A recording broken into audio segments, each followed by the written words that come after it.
So right now we are standing in front of David Bowie's apartment. And the reason we're standing in front of David Bowie's apartment is because right now at the Brooklyn Museum, they are doing a big David Bowie exhibition. And in partnership with the Brooklyn Museum, Spotify, and the New York City Transit Department, they just did a huge sub-gallery, I guess, in the Broadway Lafayette subway station. So I'm not going to lie to you and say that we're massive David Bowie fans, and that's why we're doing this. I think David Bowie is, great, and iconic. But mostly I just really want to explore this art because it seems really cool. I only know a couple David Bowie songs, and the main one is only because it was heavily featured in The Secret Life of Walter Mitty. So.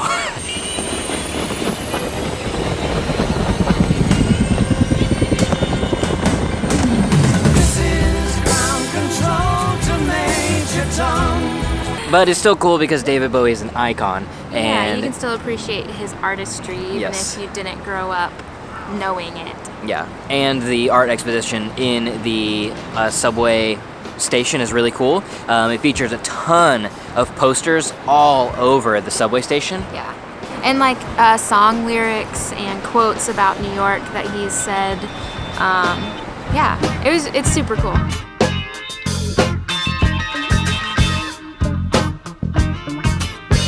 Invisibility cloak. He traveled with this cloak of invisibility. Nobody saw him. He just eradicated himself. I think he had complete access to David Jones.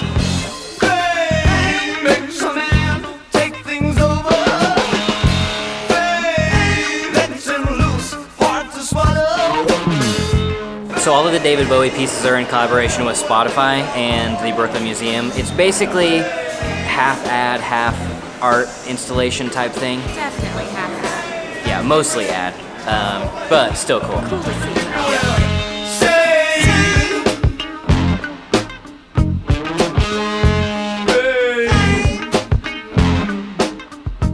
Washington Square Park. David Bowie is widely known to be a fashion icon. Less known is his penchant for walks, such as to Washington Square Park, one of his favorite spots in the city, which he describes as the emotional history of New York in a quick walk.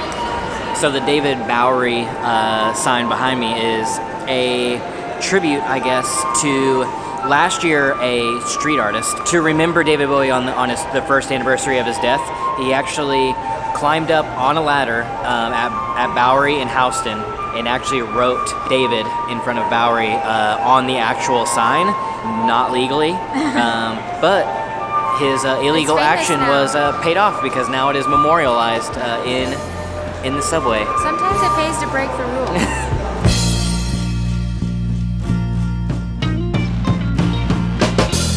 These days, my buzz can be obtained by just walking, preferably early in the morning, as I am a seriously early riser.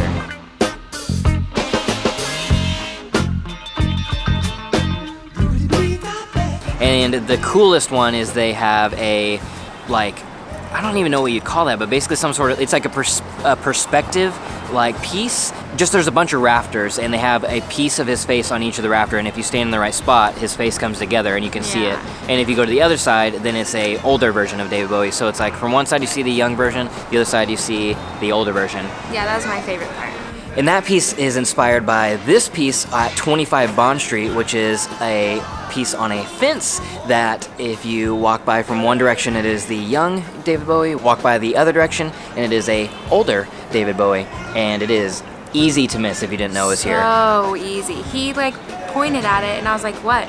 He was like, the fence. And I was like, yeah, what about it? He was like, that's the David Bowie fence. I was like, where? It's much easier walking to the east because it's the color portrait. Yeah. The black and white one, it blends right into the fence. It's almost eerie kind of looking. It's just a shadow of his face almost. And they are doing limited edition Metro Cards too. So there's five designs, and they have 250,000. We did not get a Metro card yet because look at this line.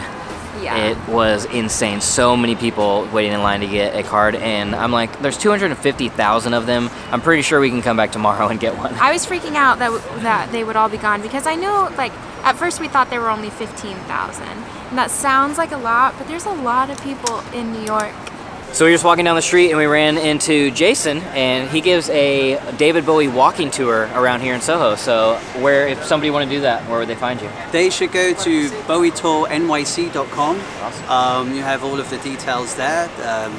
It's the weather now to start doing walking tours. And a lot of the tours about New York. So even if you're not crazy about David Bowie, there should be something in it for everyone. Nice. Cool. So Jason actually told us that at the top of 285 Lafayette, there's actually like 8 penthouses up there, and David Bowie bought 2 of them, combined them together to make it like 5,000 square feet. And they won't give out the information of which one is actually David Bowie's, but they speculate that it's on the back 2. So not the ones facing Lafayette, but possibly the ones facing Mulberry. Yes, because that's the entrance he used. I'm guessing because it's a less crowded street. But while I was looking up information about the David Bowie pieces at the Broadway Lafayette subway station, I found a bunch of information about the permanent art installation that is in the station, which is actually really cool, and I would recommend checking out. Even if the Bowie stuff is gone and you happen to be going to that station, I would recommend checking it out, because it's an art installation by an artist named Mel Chin, and he did it in collaboration with a Native American artist named Peter Jensen, and they did this kind of piece to commemorate the rich history of the Broadway Lafayette crossing, which means a lot to the Native American culture, because Broadway used to be the main trading route for the tribes of the Six Nations, and so the art pieces in the Broadway Lafayette station all are to kind of like pay tribute to the Six Nations. And if you go in the main concourse, the coolest piece is right in the middle. Every single one of the poles, they kind of have these metal structures around them that kind of look like what would be like a teepee, but it isn't to symbolize a teepee. It is actually to symbolize signal fires, and that is actually the name of the piece, is Signal. And the fires that are in the middle, they are made of like these metal structures. But what I think is really awesome is like there's these little glass circles all over, and there's lights inside of them, but the lights actually light up whenever a subway train is coming by, and they dim whenever the subway car leaves. So that's a practical use of art, but also it's really cool because it is to symbolize these signal fires that these tribes of the Six Nations would use. So that's in the center of the subway station, and along the walls there's covered in tile, and the tile has these white and blue tiles, and if you look at those, the blue tile is to represent the actual smoke, so it looks like smoke dispersing from a signal fire on the wall. But the smoke pattern itself is actually inspired by an Iroquois message of peace. But before you see any of that, you will actually walk down a staircase, and if you look to the left or the right on the staircase, you will see these figures that kind of look like men. Sarah thought they looked like robots that are outstretched hands, and they're all connected. And if you count them, there's actually 6. And these 6 figures made out of the blue tile are all connected together to symbolize the 6 tribes and all being connected together as one. But in the artist's words himself, he says, art should provoke greater social awareness and responsibility, and this work demonstrates how this can be accomplished.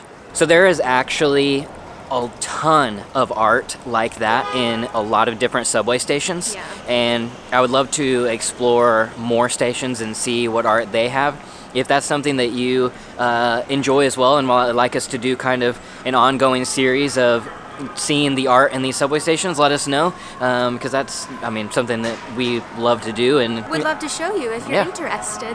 Thank you guys for watching this video. If you liked it, hit the like button, subscribe. If you're not, we make videos every Monday, Wednesday, and Friday on this channel. We also do a podcast every Saturday. Video goes up on this channel, but you can also listen to the podcast at podcast.codyjensen.com. Thank you guys for watching, and we'll see you in the next one.